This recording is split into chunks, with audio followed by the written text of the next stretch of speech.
Welcome to Real Flix Reviews. We're like a book club for people who hate reading. This month we're doing foreign films, so James picked the movie Perfume, the story of a murderer, and we bring you movie news at the end of the program. This week we have Jonathan Charney, James Stevens, hello, and the strange man from the strange little land in the lower left-hand corner, Ryan Preston.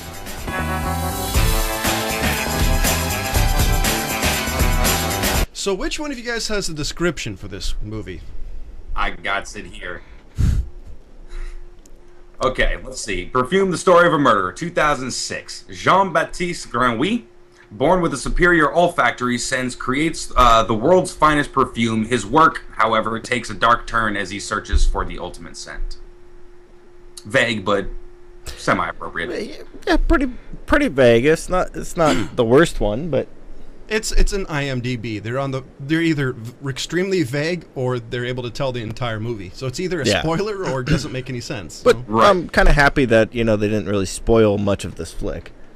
With their Right. description. Well, it's this flick is based on subtlety, so there's really not much they could have said. They could have ruined it. Luckily. Yeah, and I'm surprised this one only has a 7.5.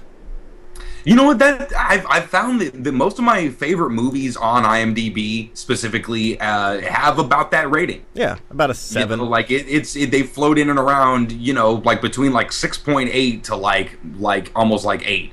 And obviously some of the better ones are some of the seminal favorites, but for me, Well, I mean, most of the blockbusters. range. No, one of your favorite movies has a 5.1, Ryan. Which one is that? Masters of the Universe. Oh, see, I would have given it a 5.12 if I had to rate it on the 10 scale. Yeah, if he's being honest, yeah. So, Sure, absolutely. So you kick it off, John, Well, my because you're the question one is- that hasn't seen it yet. what year was this supposed to take place? I was actually looking it up. I don't remember if I could find. It was like mid 18th century, sometime like 1750, 1740s, somewhere in there. Yeah, I think it's somewhere around there. There's a book, and I don't know what the book says. I know it was mid 18th century, so Yeah. it's just somewhere in that 40-year period. The thing that really caught me off guard at first was the cast. I mean, you have Alan Rickman and Dustin Hoffman, two really decent actors. And not even that, but also playing sort of these little bit parts throughout the movie. Not throughout the movie, but in their little parts, they just sort of had these little characters, and then that was it, and then moved on. But if they didn't bank on them being throughout the entire thing. And if you notice, they both kind of play their kind of typical roles. Dustin Hoffman was kind of this bumbling, kind of bumbling idiot type of guy. Like if you watched the one that was Mr. Magoo's Wonder Emporium or whatever it's called. I was a big fan of the Mr. Magoo as a kid, the cartoon. Yeah, so I didn't watch it, but Mr. Something Emporium's Wonder Emporium. I mean, because it's that. But my wife just looked at him and goes, like "Hook." but see, I think he plays more bumbling, more characters closer to this. And then Alan Rickman, who off his Snake, I like that character for him because he plays an amazing guy you love to hate. Yeah. Yeah, well, he has that real intensity about him, and just some of the better delivery that you can hope from an actor. Yeah, but I can't really say I hated him. Words and just draws as much as he can from it. I actually really liked both of them in this. I thought they both did a pretty amazing job. The thing that surprised me about this, how that boy seemed to be the bad luck symbol. Yeah. Every time he left, everybody died. Well, not really everybody died, but the person died. who was influential or had something to play in his life died. Well, yeah, it was his mom. It was the orphan lady. Yeah.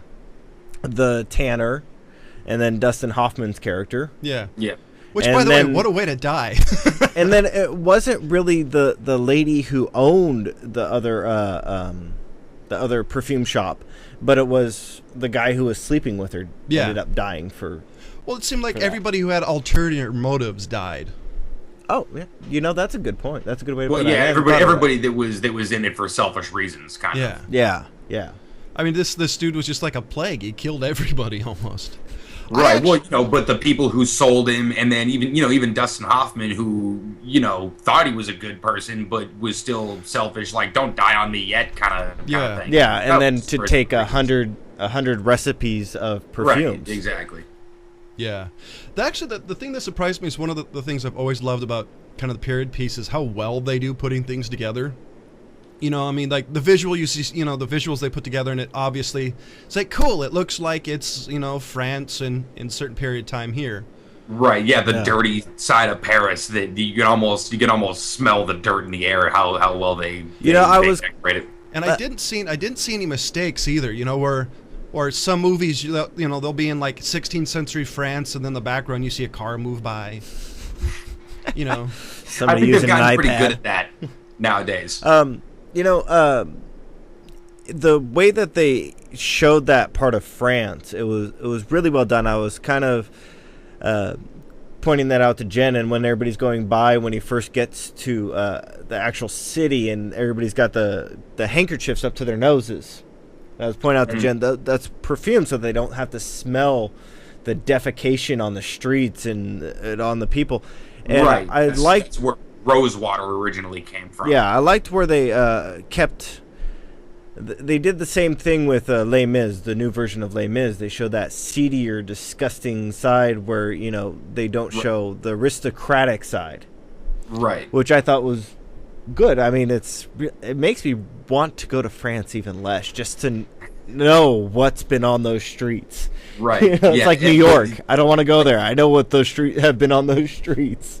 Right. Yeah. And but like you were saying, the contrast between high society and the peasants of, you know, and I France. I thought they did a really good job actually showing that. If you see, as far as the dichotomy between the two, on early on, you saw, you know, his mom gave birth to him under a fish stand.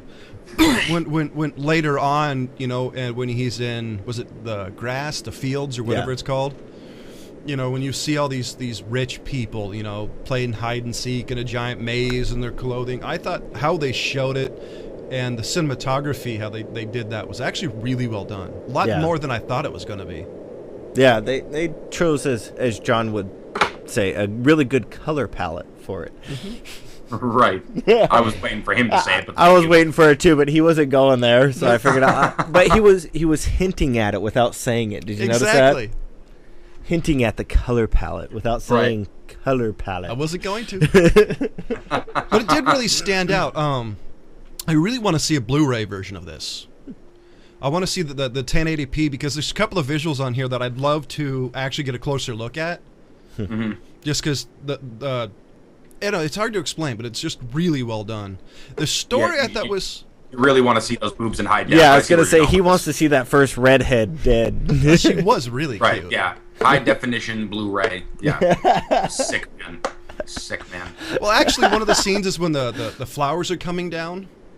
Oh, okay. Yeah. I want to take a better look at that. Wait, you're talking about when they did the roses the first time? Yeah. Oh, that's another thing. How much they actually got out of those roses was 1 ounce out of how many pounds was it? Do you remember how many pounds? 1,000 roses. 1,000 roses wasn't pounds. It was 1,000. Yeah, 1,000 roses, and you get 1 ounce. Yeah. It's probably a rough estimate, but you know. The only thing I was always wondering is, why couldn't he just ask instead of, you know, it's like, hey, can I borrow your hair? You know? Oh, well, I'll get into that. But, you know, I thought you were going to say, I wonder why he just doesn't ask. Can I use the distillery to throw garbage in there and your cat? Well, there's that, but I think he was going to go that route maybe with the first redhead, but then, you know, he just sort of accidentally killed her. Although I don't know how you accidentally smother somebody in 14 seconds. I was actually reading about this. I was curious. And according to the book, he knew what he was doing the whole time, and he did it on purpose, according from what I've read online. But there's a difference in the ambiguity of the way they show him. Here he has more emotion, and according to what I've read in the book, there's less emotion. It's more... I would argue with the more emotion. Well, emotion at the things that he's sort of obsessed with, but he's a complete sociopath. Oh, this entire movie is a sociopath's wet dream. Yeah. Right down to the ending. I mean, literally, it ends with a happy ending, for Christ's sake. Well, oh, jeez. Get it? From what I understood in the book, he killed 24 people. He actually killed 24 girls. In this one, I think it was only 15, 16? I thought it was 12. Well, it was when he was 12. making the perfume. It was 13 because he had the final one. It was the 13, and then he killed. Explained the whole 12 note thing, and then that 13th sentence. You know, but then he killed the girl like 3 or 4 before that. No, he only killed. He killed the girl the first time by smothering her in 14 seconds, as you said. And then there was the mistake girl where he had her in the vat. Oh, that's right. So that wasn't a mistake. But it was a mistake in the fact that he was trying to do it, and it didn't work out. It was an experiment gone wrong. He was going to kill her anyway. Yeah, experiment gone wrong. Yeah. Because remember, Dustin Hoffman's character was saying how you've got to experiment. And this also brings me to his perfume. Was this because early in the movie it talks about some Egyptian, like the perfect perfume, you know, how automatically made everybody fall in love type of thing. Was this what he found? Yeah, that's basically like I think he realized that when he was talking about this legendary 13th scent that could not be identified, he knew what that was. Yeah, he knew that was a person. He's like, oh, I already know what you're talking about because I've smelled that perfect scent, and that's the thing that needs to be added to the, you know. That's what his entire goal was, just to, how do I preserve scent? Because the scent that he smelled, that first redhead, you know, was like, I have to figure out how to bottle this. So apparently redheads are magical. Well, yeah, apparently. Well, the scent that was the Egypt one, it was the tomb was opened, and then the perfume got released, and everybody on the planet Earth where it was in paradise went to paradise for a moment. Now, the perfume that he made wasn't exactly that, because I think that one was hinted that they had identified all of them. They had identified all the scents except for the last one, which would be probably somebody's smell. Mm-hmm. But I was gonna say the guy that was rotting inside the tomb, that essence, you know. Yeah, but believe me when I tell you, dead people don't smell that good. I don't need to believe you. I know. Yeah. I'm assuming this is all based on like just kind of like what he was doing was taking the pheromones, the scents, and all that. But I thought it was interesting how they actually showed him doing that. You know, knocking on the head and using the lard and. Well, the reason why he did that is he had to have him die during the process. Oh. So he did, because remember when he's dealing with the prostitute and he's wrapping her up and he tells her, stop moving, stop stressing because you're going to stink. Right. He needs him to die calmly to get all the scent to go into the fat and then to render it out and to create the oil out of it. So that's why he was knocking them on the head so they were peacefully dying. If you consider blunt drama, you know. I mean, well, it's more peaceful than, suffocation. Hey, what they don't see. Well, one blunt, force trauma to the head is better than, like, let's say 3. Yeah, that's true. Yeah, and what they don't see is not going to hurt them. Yeah, but that's what I really got out of that is that. But Brian, did you have more to discuss before I jump in? Well, mostly I was just I've always been fascinated by just how well they showed this guy's lack of emotion towards anything that wasn't his end goal. Yeah, he was on, which is completely a sociopath, but it almost glorified it to a sense because he was the hero of this movie. Yeah. He was an anti-hero, but it wasn't portrayed as an anti-hero, which is bizarre. Usually this kind of thing, you sort of have almost this love-hate, but they did it in such a way, to where you almost felt like you were supposed to be like on this guy's side, when the whole time I'm sitting there like, you shouldn't have killed the first lady, like, you dick. Like, you know who he reminds me of? He reminds me of Ichi the Killer. Huh? Yeah, that kind of just... Well, because Ichi was very obsessive compulsive about things, and this guy was on the level of OCD to the simple idea of this guy doesn't. Well, and both weren't really, both were kind of new to society, type of thing. This is the first time he's really been out, so everything's new and everything's kind of like, first time that he's been in a big city, but at the same time, I mean, he grew up in the orphanage till he was like 14, but he was just kind of the outcast loner. He always knew that he just had this one thing that he was sort of obsessed with, just smelling everything. Yeah. So I mean, he was social, but like distant, but separate, like amongst society, but not a part of it. Yeah, separate but equal. Yeah. But the separately equal. I have no idea what he's separate and it's. You'll figure it out. Okay.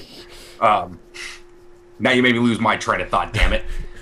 But anyway, he's the outcast. Right, but yeah, but just the entire. Jesus, I'm mumbling now. Yeah, you are. Humble mumble. Yes. So yeah, you were talking about how he was the outcast of the society, of the orphanage. You Right, kept around smelling everything. But basically, just always in his head is there's this goal, like, and the idea that that's what I was gonna say. The idea that there's people in these, like, that the girls that he's killing, there's actually like people there. You know what I'm saying? That's an actual person, who has a life and things. Never enters his thinking. It's just like, oh, this is my next experiment, or this is an end means to an end kind of thing. Well, I think what he was, and the tagline for this really kind of captures what you're trying to say. It says he lived to find beauty, he killed to possess it. That's right. What it was. End goal is to keep this, to preserve what he thinks is a good smell, which can transfer you into a euphoric state. Right. So he likes that, so he wants to preserve it, and that's what it was. And even when at the end, he's walking, and he's heading back towards the fish market. He's wandering around. He's like, "Well, I've achieved my goal. There's nothing left in this earth. I don't like this stuff anymore. I don't care." Yeah. And he kind of talks about that. Was it John Hurt, who is I love that guy's voice, the narrator. Yeah, the narration was so good. He does a great job in delivering those lines at the end when he's wandering away after fulfilling what his goal was. Yeah. And I thought it was just like you're saying, is that he's the anti-hero, but you learn to kind of want him to fulfill his goal, to achieve what he's after. Yeah, you find yourself rooting for that at some point, which is kind of sad, considering that he's killing it. Right, you really do find yourself like, oh, I kind of want to see him finish the perfume. Yeah, and that's really in your head too. So it, in a way, sort of makes you think in that sociopathic sort of way of like, forget about the girls. I just want to see this perfume and what it does. And then when he actually gets the perfume and they're bringing him out to execute him, and he's kind of popping out the perfume, you kind of find yourself like, yeah, go ahead, get away with it, at some point, because he's getting and he gets all dressed up and he comes out and he's putting on a full-on show.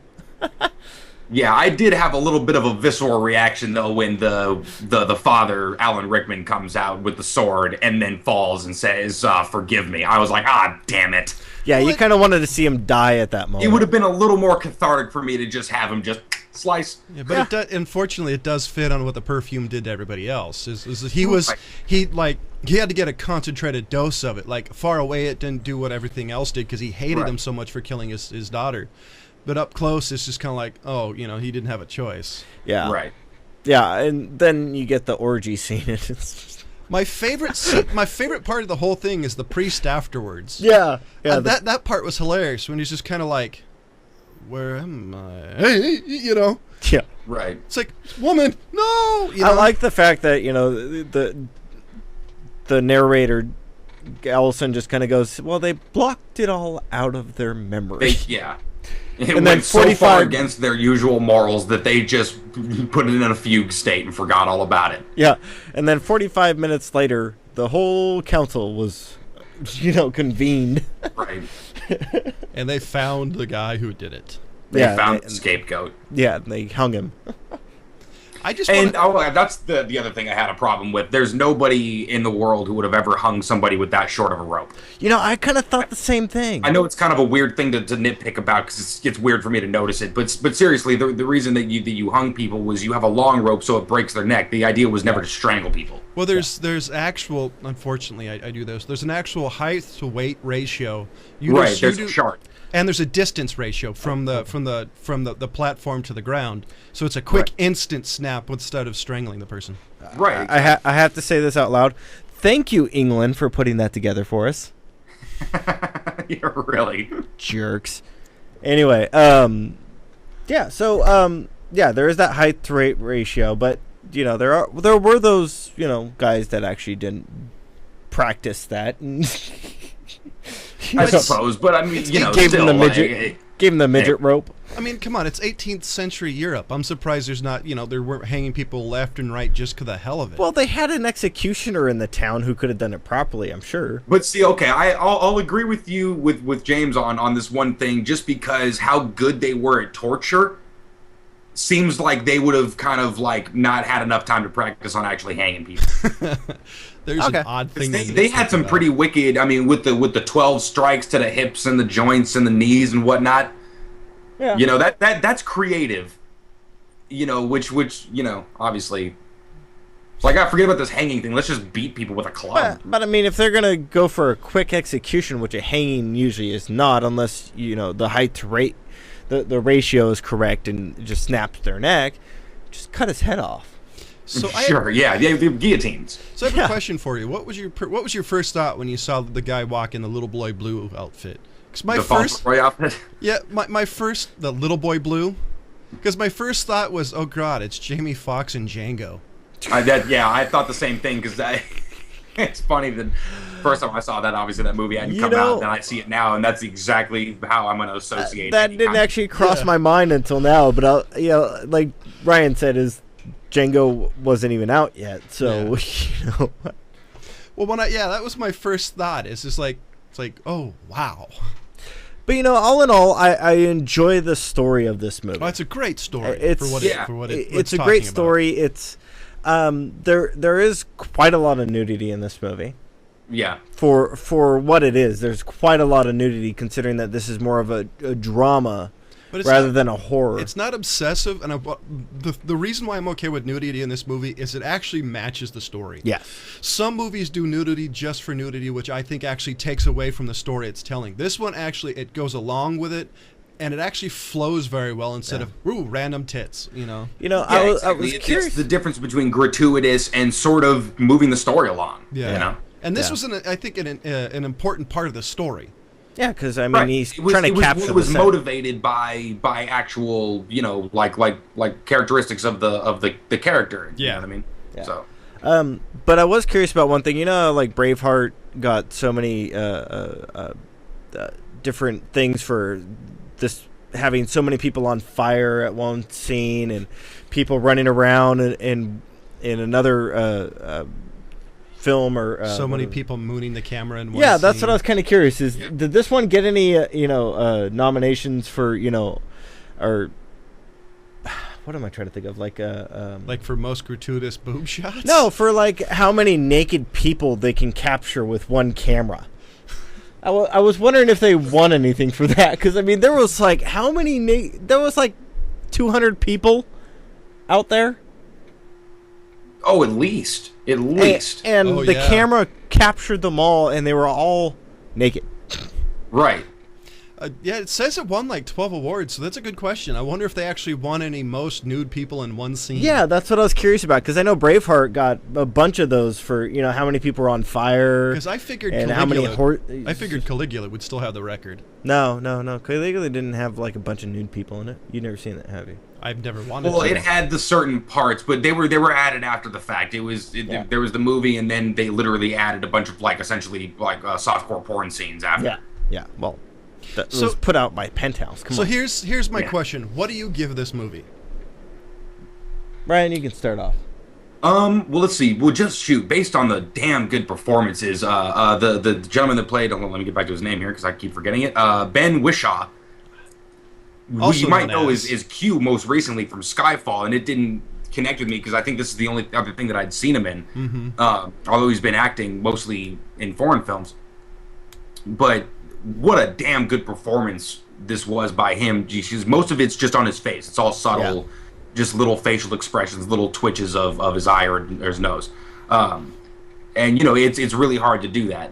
And pull off, sort of give the impression that you want to give, coupled with obviously Alan Rickman and Dustin Hoffman and all the little bit players. The score was freaking awesome.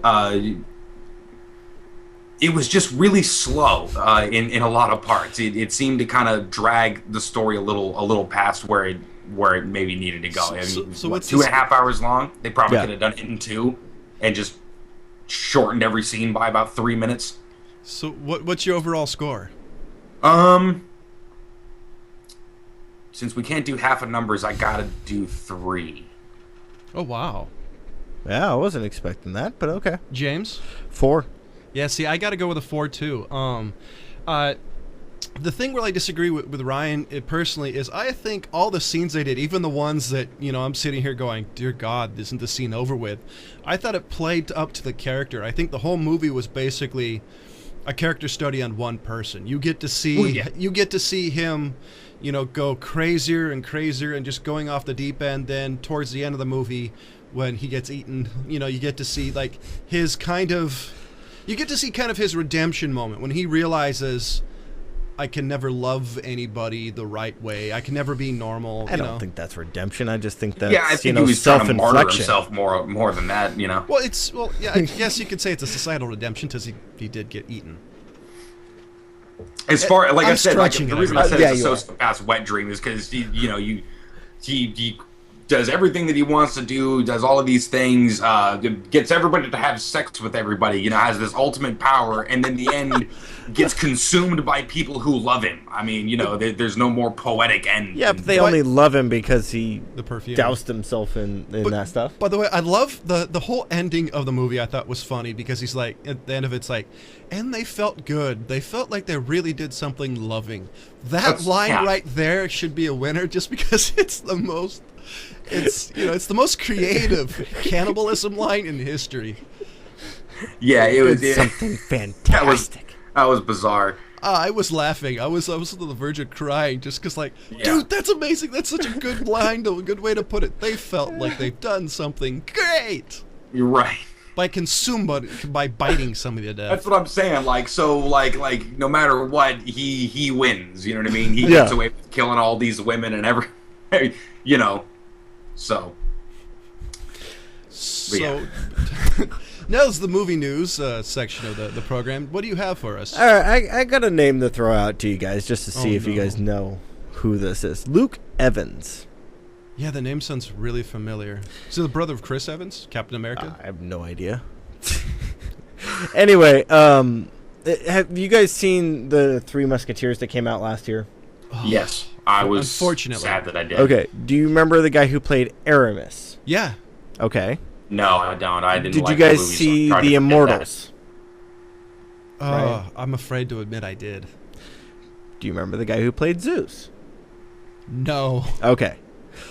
Well, this guy has stepped up and is actually being cast for the remake of Dracula.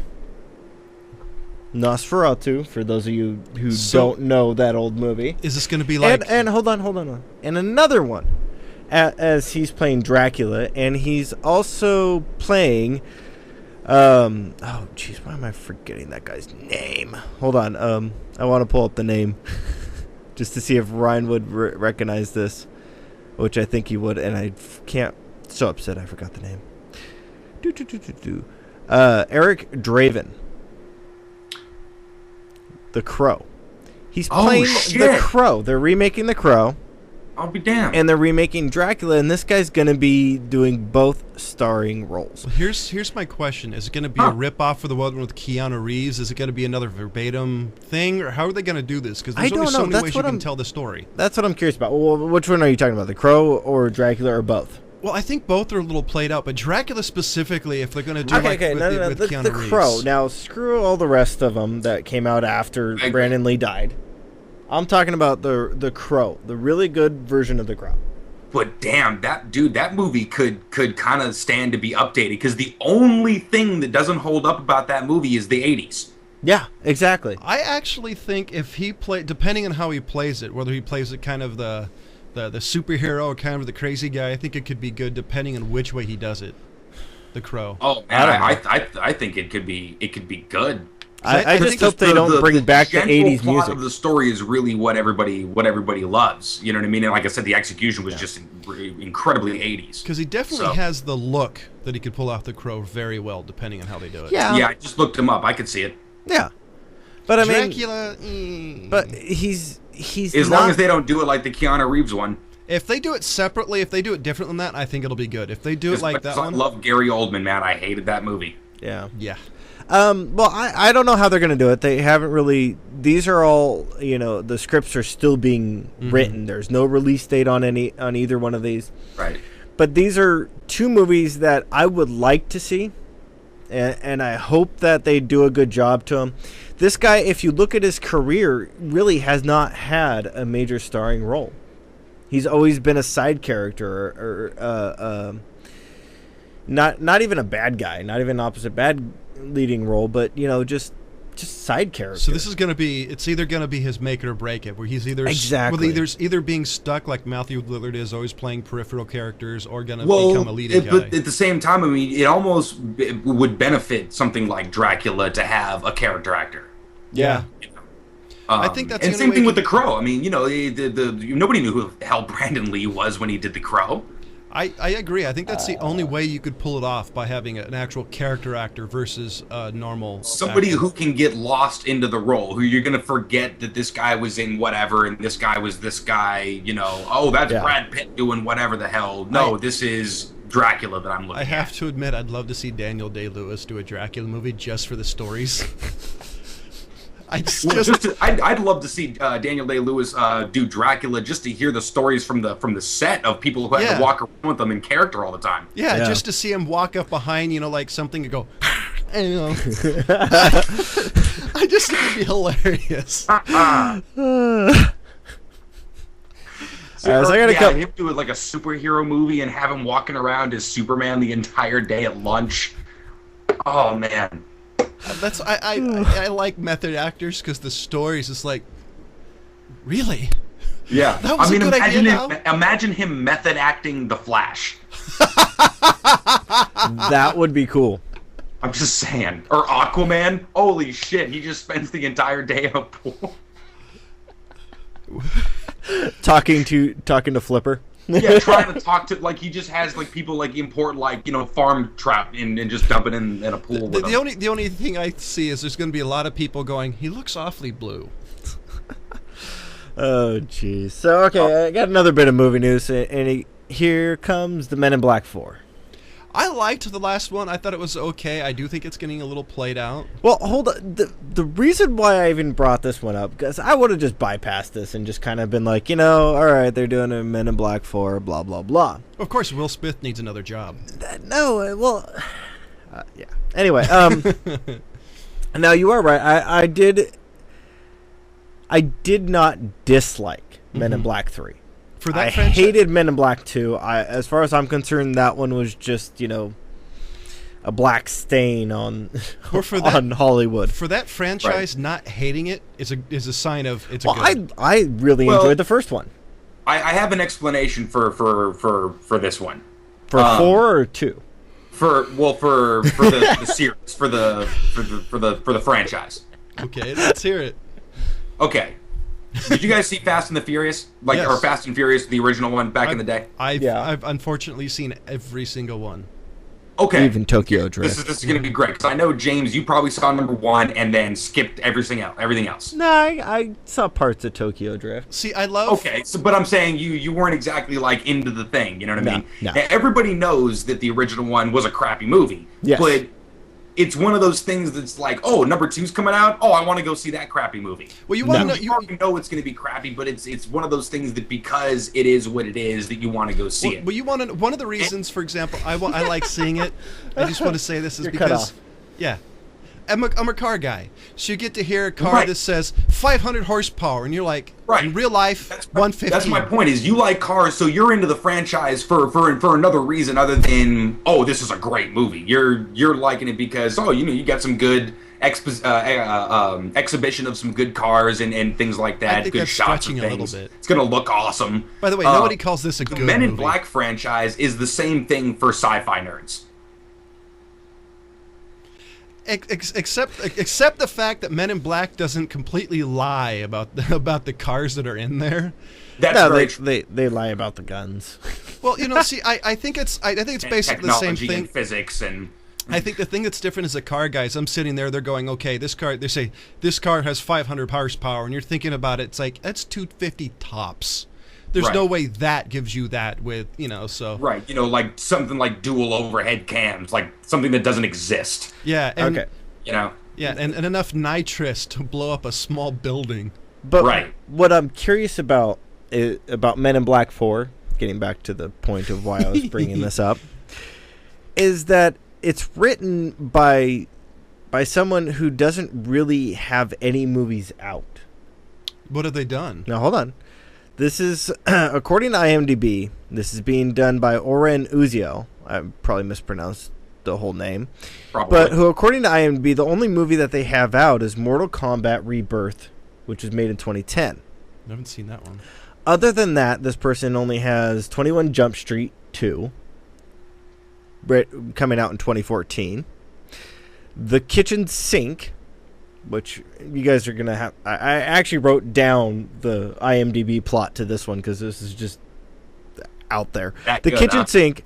A pair of teens form an unlikely alliance with vampires and zombies in order to take on a force of invading aliens. The question, is it serious or a comedy? It's got to be a comedy. But this one's coming out in 2014. And then they're redoing... And then this person is also on the writing staff for the new Mortal Kombat, which does not have a release date. God, will that franchise die? And Men in Black 4, which also does not have a release date. And Downtown Owl, which I did not see any description for, and there's no release date on that either. So the only thing this person actually has written that you can actually look and see what their thing is a Mortal Kombat Rebirth movie. There's nothing wrong with having an unknown entity. I mean, we've all been surprised by somebody we've never heard of and come away going, exactly, this was amazing. But on the other hand, it's pretty risky. Yeah, so that's why I'm kind of like, well, they stuck him on a franchise that is still working on being redeemed. It's still a major franchise, though. Because I mean, but Men in Black 2 was such a stain. Oh, I don't disagree. That but still, it's a major franchise. The franchise needs to be redeemed, and then the cartoon. Oh man, that was back in the day. Yeah. It's one of the major franchises. Well, you're saying franchise, so I'm saying this is what the franchise has. They have Men in Black 1, they have Men in Black 2, then they have the cartoon, and then they just are starting to get redeemed off of Men in Black 3. Like Resident Evil. The only good Resident Evil movie is the first one.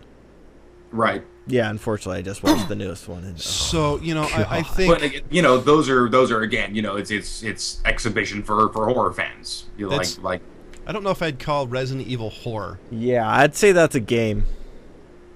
It's gamer fans. I mean, seriously. And Mila Jokovic fans who are really getting sick of her. Jokovic. I mean, that's like calling Mortal Kombat a drama. It just Mortal Kombat. I like the Men in Black. To be fair, the first one of those kicked ass too. Yeah.